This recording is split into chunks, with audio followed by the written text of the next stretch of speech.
minority killer. David Yunus. Step down. Killer Yunus. তুমি কে আমি কে? বাঙালি।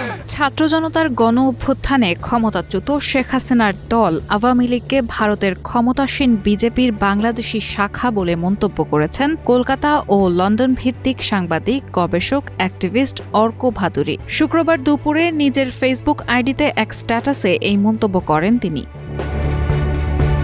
তার স্ট্যাটাসটি ইতিমধ্যে সোশ্যাল মিডিয়ায় ছড়িয়ে পড়েছে। অর্কর পোস্টটি প্রধান উপদেষ্টার প্রেস সেক্রেটারি শফিকুল আলমও তার ফেসবুক পেজে শেয়ার করেছেন।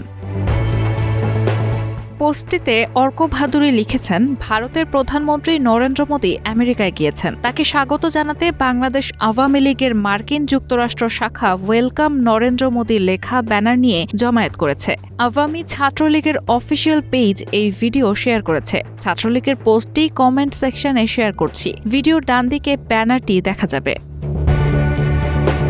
অর্ক লেখেন, বিজেপি ও আওয়ামী লীগ এখন আর আলাদা দুটি দল নয়। আওয়ামী লীগ বর্তমানে বিজেপির বাংলাদেশি শাখা। সেই কারণেই মোদীকে স্বাগত জানিয়ে ব্যানার হাতে আমেরিকায় জমায়েত করেন আওয়ামী লীগের নেতারা। পোস্টে তিনি আরও জানান, হাজার হাজার আওয়ামী লীগ নেতা ভারতে আছেন। আওয়ামী লীগের আইটি সেলের গুরুত্বপূর্ণ নেতা ভারতে এসে আরএসএস এর শীর্ষ নেতৃত্বের সঙ্গে বৈঠক করে গিয়েছেন। করতেই পারেন, এগুলি তাদের রাজনৈতিক সিদ্ধান্ত। প্রশ্ন হলো, বিজেপির সিস্টার কনসার্ন হিসেবে ক্রিয়াশীল আওয়ামী লীগ কি আদৌ বাংলাদেশের রাজনীতিতে কামব্যাক করতে পারবে? সম্ভবত নয়।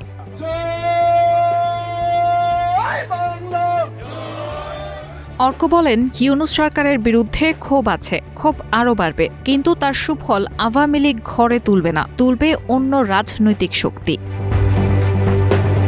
সব শেষে তিনি বলেন, জুলাই আগস্টের সহিংসতা নিয়ে শেখ হাসিনাকে দায়ী করে রাষ্ট্রসংঘের রিপোর্ট প্রকাশিত হওয়ার পর আওয়ামী লীগের বিপদ আরও বেড়েছে। কিংবদন্তি আওয়ামী লীগ নেতা মুজিবনগর সরকারের প্রধানমন্ত্রী তাজউদ্দিনের পুত্র সোহেল তাজ এ বিষয়ে যে পোস্ট করেছেন, কমেন্ট সেকশনে সেটি শেয়ার করলাম। এই দুরবস্থায় খোলাখুলি নরেন্দ্র মোদীর পক্ষে ব্যানার নিয়ে মিছিল করে আদৌ বিচক্ষণতার পরিচয় দিচ্ছে আওয়ামী লীগ? তবে সম্প্রতি হোয়াইট হাউসে ট্রাম্পের সঙ্গে মোদির বৈঠকে সাংবাদিকরা বাংলাদেশ প্রসঙ্গে প্রশ্ন করলে ট্রাম্প সেই প্রশ্নের উত্তর মোদির উপরেই ছেড়ে দেন। কিন্তু ভারতীয় প্রধানমন্ত্রী তেমন কোনো উত্তর না দিয়ে বিষয়টি এড়িয়ে যান। রাহানা মুন, প্রবাস খবর।